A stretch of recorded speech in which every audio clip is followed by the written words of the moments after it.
ನಮಸ್ಕಾರ. ಮನಃಶಾಸ್ತ್ರದ ಪಾಠಕ್ಕೆ ನಿಮ್ಮೆಲ್ಲರಿಗೂ ಸ್ವಾಗತ. ಭಗವದ್ಗೀತೆ, ಅದರಲ್ಲೂ ತತ್ವ ವಿವೇಕ ಯೋಗ ಈ ಹಂತದಲ್ಲಿ ನಾವಿದ್ದೇವೆ.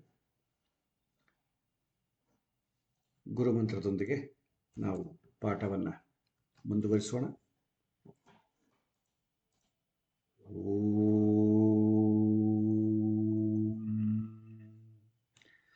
सहनाववतु सहनौ भुनक्तु सह वीर्यं करवावहै तेजस्विनावधीतमस्तु मा विद्विषावहै.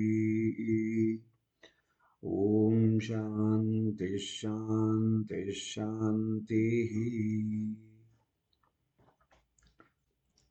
ಭಗವಂತ ನಮ್ಮೊಳಗೆ ಕೂತು ನಮ್ಮೆಲ್ಲರಿಗೂ ಅರಿವು ಕೊಡಲಿ, ಅರಿವಿನ ಆನಂದ ಕೊಡಲಿ, ಒಳ್ಳೆಯ ಕೆಲಸವನ್ನು ಮಾಡತಕ್ಕಂಥ ಶಕ್ತಿ ಕೊಡಲಿ.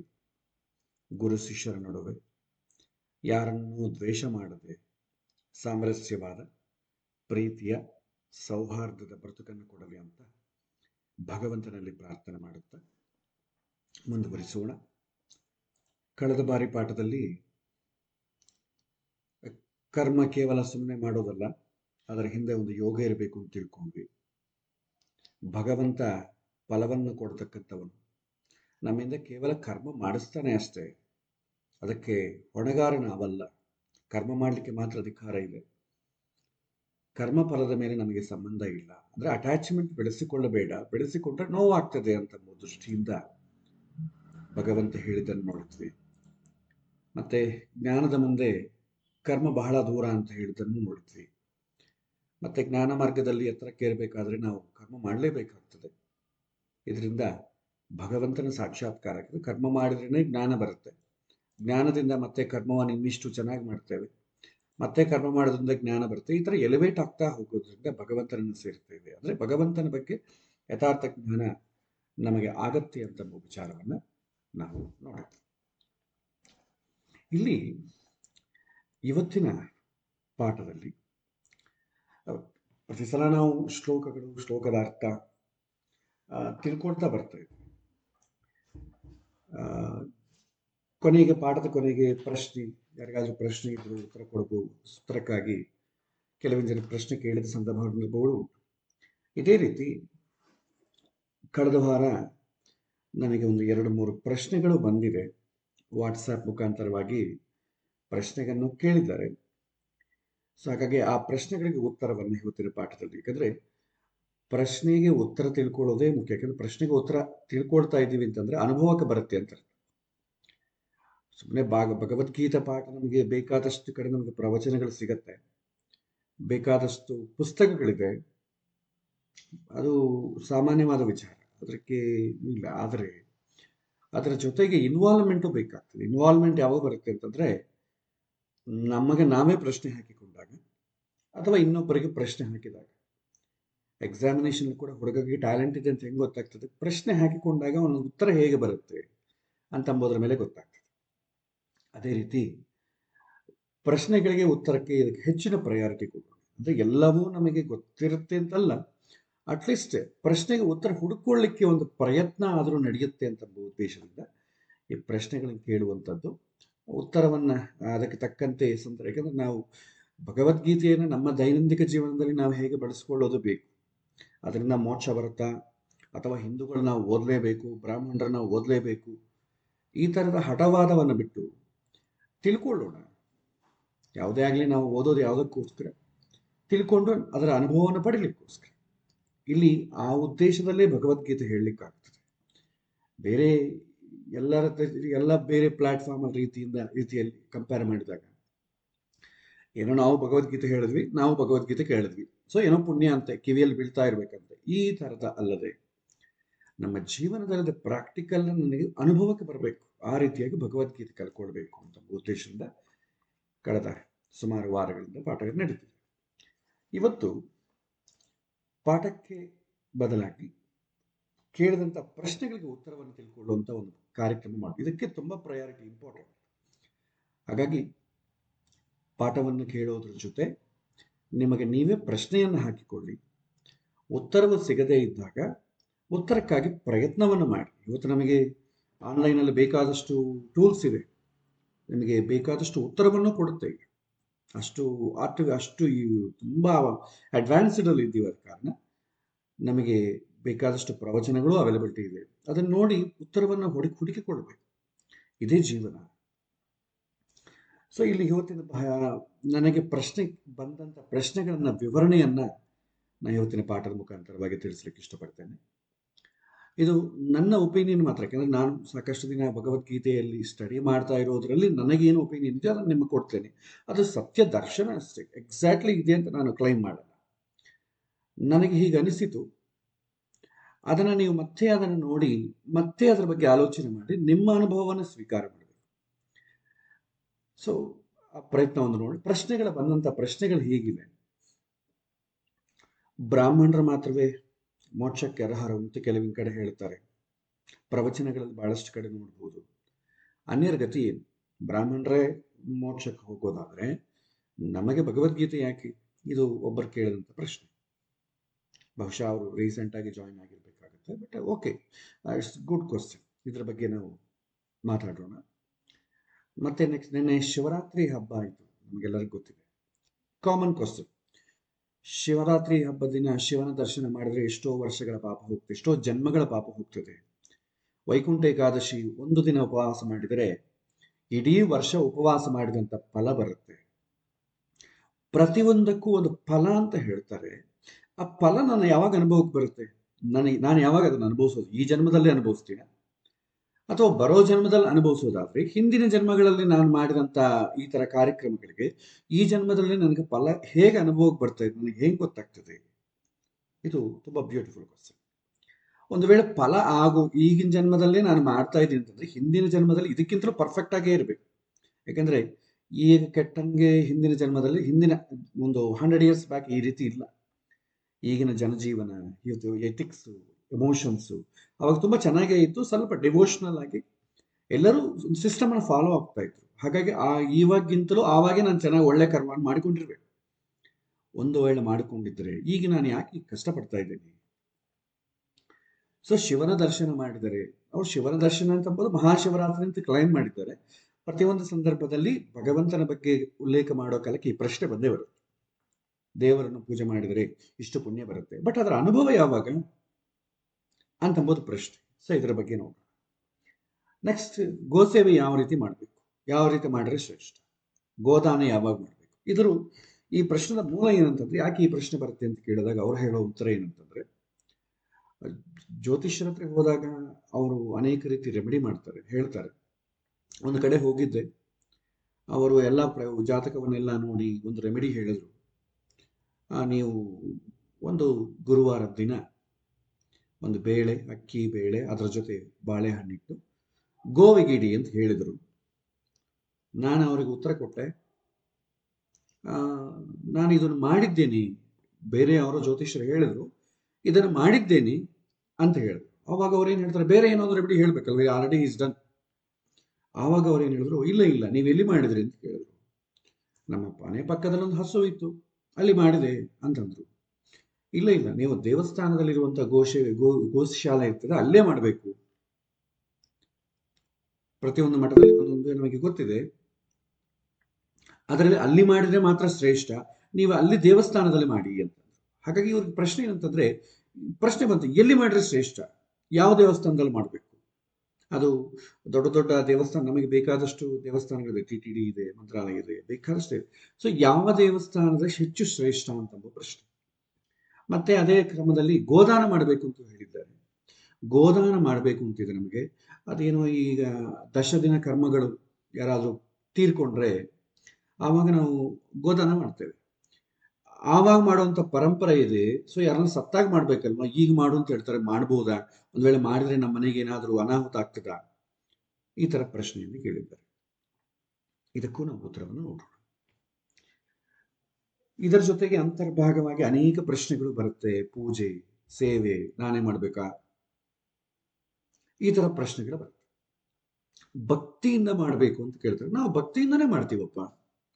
ಯಾರಾದ್ರೂ ಭಕ್ತಿ ಇಲ್ಲದೆ ಮಾಡ್ತಾರೆ?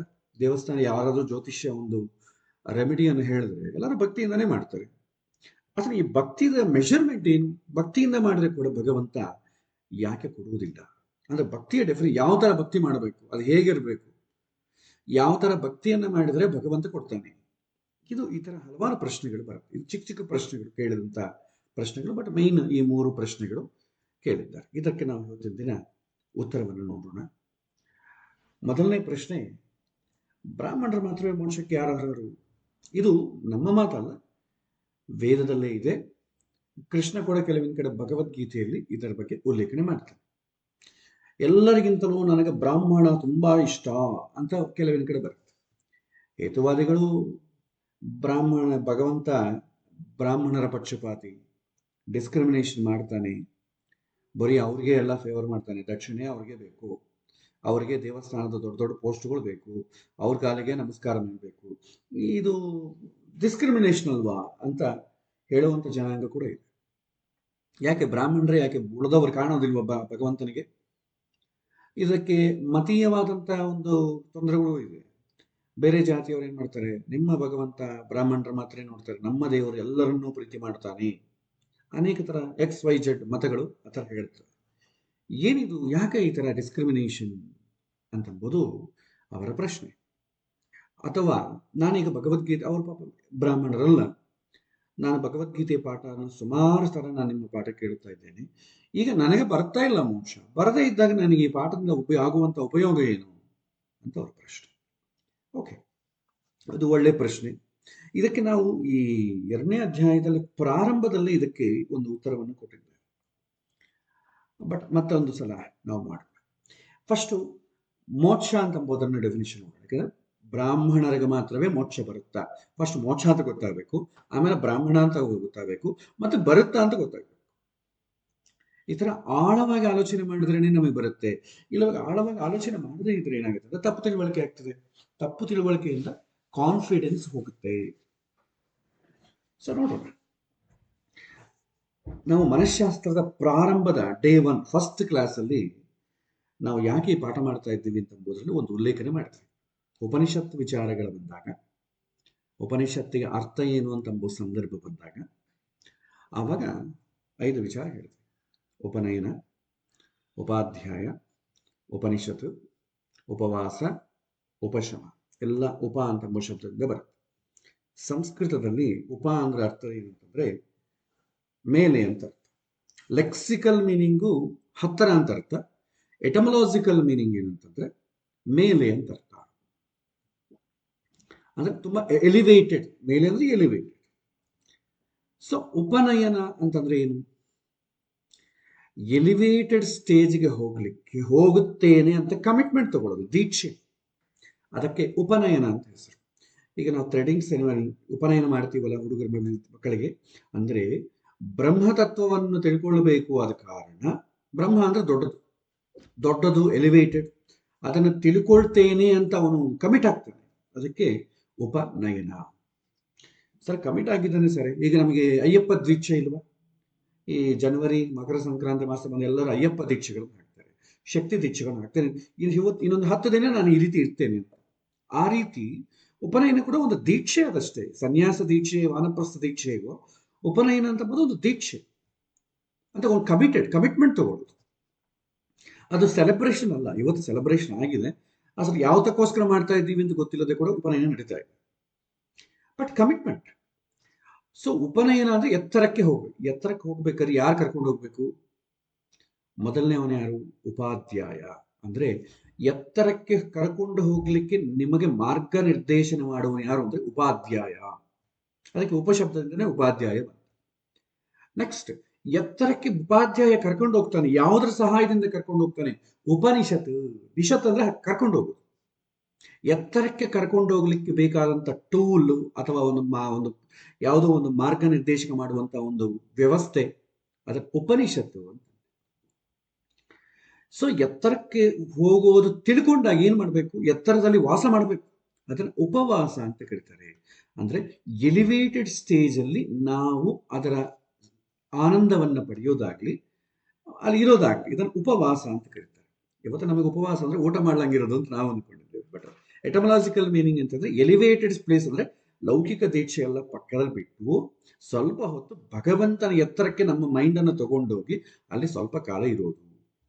ದಿನಾಗೂ ಇರ್ಲಿಕ್ಕಾಗಲ್ಲ ಗೃಹಸ್ಥ ಧರ್ಮದಲ್ಲಿ, ಅಟ್ಲೀಸ್ಟ್ 15 ದಿನಕ್ಕೆ ಒಂದಿನಾದ್ರೂ ಇಡೋಣ ಈ ಲೌಕಿಕ ಪ್ರಪಂಚವನ್ನು ಬಿಟ್ಟು ಭಗವಂತನ ಬಗ್ಗೆ ಮನಸ್ಸನ್ನು ಇಡೋಣ ಅಂತ ಬದುಕು ಉಪವಾಸ. ಕೊನೆಗೆ ಉಪಶಮ. ಶಮ ಅಂತಂದ್ರೆ ಅರ್ಥ ಏನಂತಂದ್ರೆ ಶಾಂತಿ ಅಂತ ಅರ್ಥ. ಶಾಂತಿ. ಉಪಶಮ ಅಂತಂದ್ರೆ ಉತ್ಕೃಷ್ಟವಾದ ಶಾಂತಿ, ಅಂದ್ರೆ ಅದಕ್ಕೆ ಮಿಂಚಿದ ಇನ್ನೇನು ಇಲ್ಲ sir. That is the highest stage of happiness. ಶಾಂತಿ ಅಂತಂದ್ರೆ ಹ್ಯಾಪಿನೆಸ್, ಅದನ್ನೇ ಉಪಶಮ ಅಂತೇವೆ.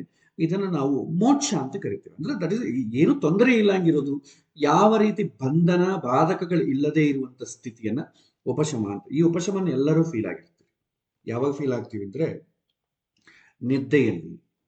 ನಿದ್ದೆಯಲ್ಲಿ ನೋಡಿ, ಯಾರಿಗೂ ದುಃಖ ಇರಲ್ಲ.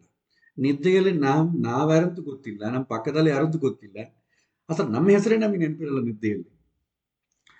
ಕನಸಿನ ನೆನಪು ಬರ್ಬೋದು, ಕನಸಿನ ದುಃಖ ಸುಖ ಎರಡೂ ಇರ್ತದೆ. ಬಟ್ ನಿದ್ದೆಯಲ್ಲಿ ಮಾತ್ರ ಎಲ್ಲರಿಗೂ ಕೂಡ ಆನಂದ. ನಿದ್ದೆಯಲ್ಲಿದ್ದಂಥ ಆನಂದ ಎಚ್ಚರದಲ್ಲಿಲ್ಲ, ಎಚ್ಚರದಲ್ಲಿದ್ದಂಥ ದುಃಖ ನಿದ್ದೆಯಲ್ಲಿಲ್ಲ. ಇದು ಹಲವಾರು ಬಾರಿ ಚರ್ಚೆ ಮಾಡಿದೆ. ಸೊ ಆ ನಿದ್ದೆಯಲ್ಲಿ ಆಗುವಂತ ಸುಖ ಶಾಂತಿ ಏನಿದೆ ಅದು ಎಚ್ಚರದಲ್ಲಿ ಮಾಡಿಕೊಳ್ಳೋ ಪ್ರಯತ್ನಕ್ಕೆ ಮೋಕ್ಷ ಸಾಧನೆ ಅಂತ ಕರೀತಾರೆ. ಇದು ಮೋಕ್ಷ. ಸೊ ಮೋಕ್ಷ ಅಂತಂದ್ರೆ ಎಲಿವೇಟೆಡ್ ಸ್ಟೇಜ್ಗೆ ರೀಚ್ ಆಗಿ ಆ ಸ್ಥಿತಿಯಲ್ಲೇ ಇದ್ಬಿಡೋದನ್ನ ಮೋಕ್ಷ ಅಂತ ಕರೀತಾರೆ.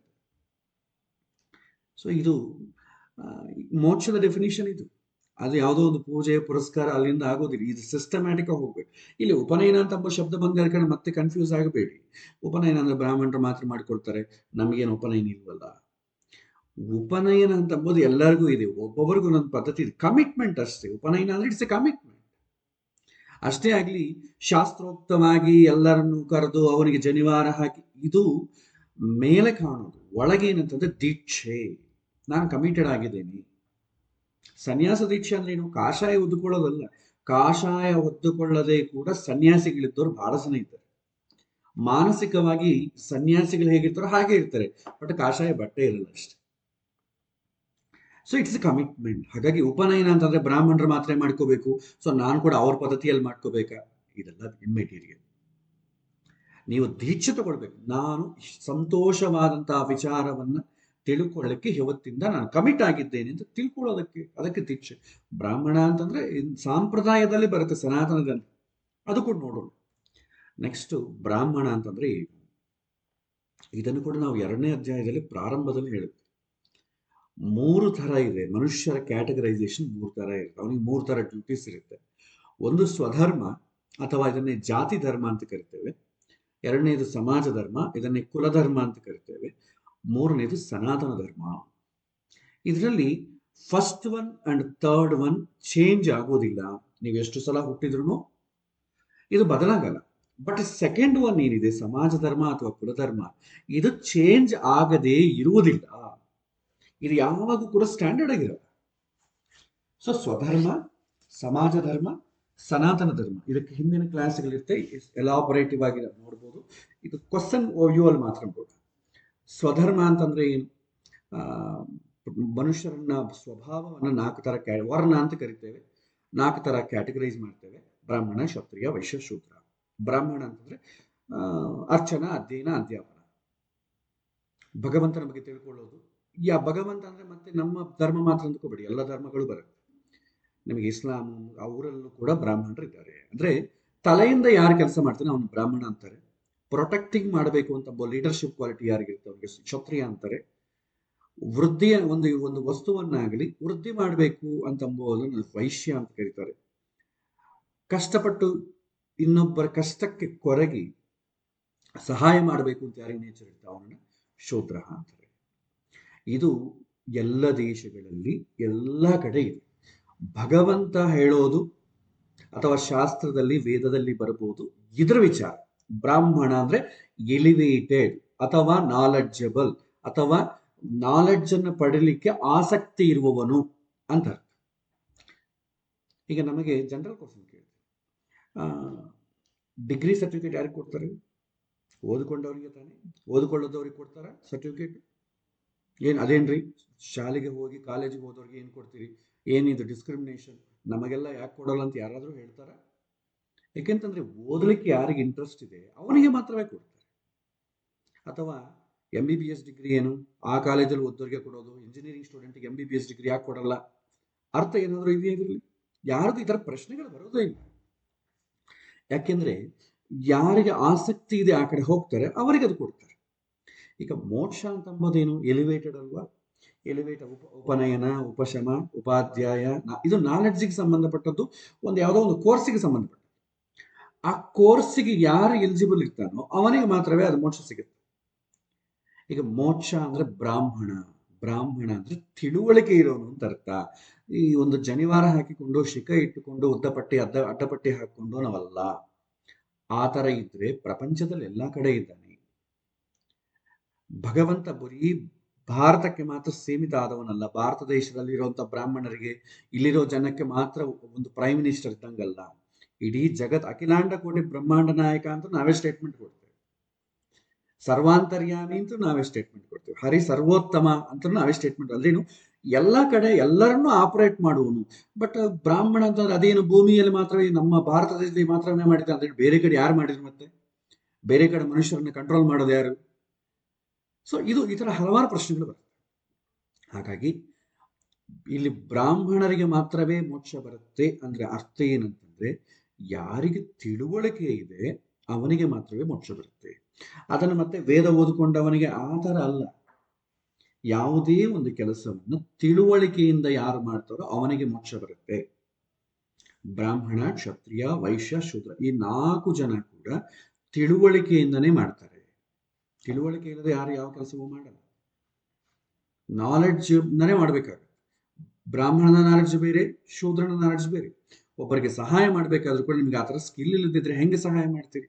ಅದು ಕೂಡ ನಾಲೆಡ್ಜ್ ಅಲ್ವಾ? ಸೊ ಭಗವದ್ಗೀತೆಯಲ್ಲಿ ಬರೋದೇನಂತಂದ್ರೆ, ಮುಂದೆ 7ನೇ ಅಧ್ಯಾಯ 8ನೇ ಅಧ್ಯಾಯದಲ್ಲಿ ಬರುತ್ತೆ, ಎಲ್ಲರೂ ಮೋಕ್ಷಕ್ಕೆ ಎಲಿಜಿಬಲ್. ಬ್ರಾಹ್ಮಣ, ಕ್ಷತ್ರಿಯ, ವೈಶ್ಯ, ಶೂದ್ರ ಈ 4 ಜನವು ಮೋಕ್ಷಕ್ಕೆ ಎಲಿಜಿಬಲ್. ಬ್ರಾಹ್ಮಣ ಮಾತ್ರ ನನಗೆ ತುಂಬಾ ಇಷ್ಟ ಅಂತ ಭಗವಂತ ಯಾಕೆ ಹೇಳ್ತಾನೆ ಅಂತಂದ್ರೆ, ಹೆಚ್ಚು ತಿಳ್ಕೊಂಡವನು ಬ್ರಾಹ್ಮಣ. ನನಗೆ ನಾಲೆಡ್ಜ್ ಇರೋದು ತುಂಬಾ ಇಷ್ಟ ನನಗೆ. ಅದರಲ್ಲಿ ಏನು ಡಿಸ್ಕ್ರಿಮಿನೇಷನ್ ಇಲ್ಲ. ಚೆನ್ನಾಗಿ ಯಾರಿಗೆ ತಿಳ್ಕೊಂಡಿರ್ತಾನೋ ಅವನೇ ಒಂದು ಕೆಲಸವನ್ನು ಪರ್ಫೆಕ್ಟ್ ಆಗಿ ಮಾಡ್ತಾನೆ. ಬೇರೆಯವರು ಪರ್ಫೆಕ್ಟ್ ಆಗಿ ಮಾಡ್ಲಿಕ್ಕೆ ಆಗೋದಿಲ್ಲ. ಯಾರು ಪರ್ಫೆಕ್ಟ್ ಆಗಿ ಮಾಡ್ತಾರೋ ಅವನಿಗೆ ನನಗೆ ತುಂಬಾ ಇಷ್ಟ. ಹಾಗಾಗಿ ಬ್ರಾಹ್ಮಣರು ಮಾತ್ರವೇ ಮೋಕ್ಷಕ್ಕೆ ಹೋಗ್ತಾರೆ ಅಂತಂದ್ರೆ, ಈಗಿರುವಂತಹ ನಾವು ಕ್ಯಾಟಗರೈಸೇಷನ್ ಏನ್ ಮಾಡಿದ್ದೇವೆ ಕ್ಯಾಸ್ಟ್ ಸಿಸ್ಟಮ್ ಅಲ್ಲಿ, ಸರ್ಕಾರದ ಪ್ರಕಾರ ಬ್ರಾಹ್ಮಣರು ಹೇಳ್ತಾರೆ, ಆದ್ರೆ ಹೇಳಿಲ್ಲ ಆ ಬ್ರಾಹ್ಮಣ ಅಲ್ಲ. ಜೀಸಸ್ ಕ್ರೈಸ್ಟ್ ಅಂದ್ರೆ ಹಿ ಇಸ್ ವೆರಿ ನಾಲೆಡ್ಜಬಲ್. ಆಗಿನ ಕಾಲದಲ್ಲಿ ಹಿ ಇಸ್ ಎ ಬ್ರಾಹ್ಮಿನ್. ನಮ್ಮ ಬ್ರಾಹ್ಮಿನ್ ಅಂದ್ರೆ ಮತ್ತೆ ಜುಟ್ಟಿಟ್ಕೋಬೇಕಲ್ರಿ? ಇದೆಲ್ಲ ಅಸಂಗತವಾದ ಪ್ರಶ್ನೆ. ಭಗವಂತನ ಪ್ರಕಾರ ಬ್ರಾಹ್ಮಣ ಅಂತಂದ್ರೆ ನಾಲೆಡ್ಜಬಲ್ ಅಷ್ಟೇ. ಯಾರಿಗೆ ತಿಳುವಳಿಕೆ ಇದೆ ಅವನ ಮೋಕ್ಷಕ್ಕೆ ಹೋಗ್ತಾನೆ. ಯಾರಿಗೆ ತಿಳುವಳಿಕೆ ಇದೆ ಅವನಿಗೆ ಡಿಗ್ರಿ ಸರ್ಟಿಫಿಕೇಟ್ ಬರುತ್ತೆ. ಎಲ್ಲರಿಗೂ ಯಾಕೆ ಬರುತ್ತೆ ಡಿಗ್ರಿ ಸರ್ಟಿಫಿಕೇಟ್? ಬರಲ್ವಲ್ಲ. ಸೊ ಹಾಗಾಗಿ ತಿಳುವಳಿಕೆ ಎಂಬುದು ತುಂಬಾ ಇಂಪಾರ್ಟೆಂಟ್. ಅರಿವು, ನಾಲೆಡ್ಜ್ ಇದು ಬೇಕು. ಇದು ಇಲ್ಲದೆ ಯಾವ ಕೆಲಸವೂ ಪರ್ಫೆಕ್ಟ್ ಆಗಿ ಮಾಡ್ಲಿಕ್ಕೆ ಆಗೋದಿಲ್ಲ. ಸಮಾಜ ಧರ್ಮ ಅಂತಂದ್ರೆ ಏನು? ಒಂದು ಗ್ರೂಪ್ ಆಫ್ ಪೀಪಲ್ ಅವ್ರು ಮಾಡುವಂತ ಕೆಲಸವನ್ನು ಹಿಡಿದು ನಾವು ಕೆಲವನ್ನ ಕ್ಯಾಟಗರೈಸ್ ಮಾಡ್ತೇವೆ. ಅದನ್ನ ಕುಲ ಅಂತೇವೆ. ಇದು ಈಗ ಇದ್ದಿದ್ದ ಕುಲ ಇನ್ನೊಂದು 100 years ಆದ್ಮೇಲೆ ಇರಲ್ಲ. ಹಿಂದೆ ಇದ್ದಿದ್ದ ಕುಲ ಈಗ ಇಲ್ಲ. ಬ್ರಾಹ್ಮಣ ಅಂತ ಅಂಬೋದು ಸನಾತನ ವಾಂಗ್ಮಯದನ್ನು ಸ್ಟಡಿ ಮಾಡ್ತಾ ಬರೋರ್ನ ಬ್ರಾಹ್ಮಣ ಅಂತ ನಾವು ಕರೆದಿದ್ದೇವೆ ಅಷ್ಟೇ, ವರ್ಣತಃ, ಸ್ವಭಾವತರ. ಇದು ಈಗಿರ್ಬೋದು, ಮತ್ತೆ ಮುಂದೆ ಇರದೇ ಇರ್ಬೋದು. ಬ್ರಾಹ್ಮಣನ ಮಗ ಬ್ರಾಹ್ಮಣ ಆಗ್ಬೇಕು ಅಂತಿಲ್ಲ. ನನ್ನ ತಂದೆ ಇಂಜಿನಿಯರಿಂಗ್ ಮಾಡಿದ್ರು, ನಾನು ಓದದೆ ನಾನು ಕೂಡ ಇಂಜಿನಿಯರಿಂಗ್ ಹಾಕೊಳ್ಳಿಕ್ಕೆ ಆಗ್ತದ? ಆಗೋದಿಲ್ಲ. It's A qualification. ಬಟ್ ಈಗ ಆಗಿರೋದ್ರಿಂದ ಸರ್ಕಾರದ ಪ್ರಕಾರ ಇದೊಂದು ಕ್ಯಾಟಗರಿ ಆಗಿರೋದ್ರಿಂದ ಕನ್ಫ್ಯೂಷನ್ ಶುರುವಾಗಿದೆ. ಸೊ ಶಾಸ್ತ್ರದಲ್ಲಿ ಹೇಳೋದು ಈ ಬ್ರಾಹ್ಮಣ ಅಲ್ಲ. ಈಗ ನಾವು ಎಕ್ಸಿಸ್ಟೆನ್ಸ್ ಅಲ್ಲಿ ಯಾರನ್ನ ಬ್ರಾಹ್ಮಣ ಅಂತ ಅಂತೇವೆ ಆ ಬ್ರಾಹ್ಮಣನ ಬಗ್ಗೆ ಶಾಸ್ತ್ರ ಹೇಳುವುದಿಲ್ಲ. ಯಾಕೆಂತಂದ್ರೆ ಶಾಸ್ತ್ರ ಎಲ್ಲರೂ ಋಷಿ ಮುನಿಗಳಿದ್ದಾಗ ಈಗಿರುವಂತ ಕ್ಯಾಸ್ಟ್ಗಳು ಇಲ್ಲವೇ ಇಲ್ಲ. ಎಲ್ಲಿತ್ತು?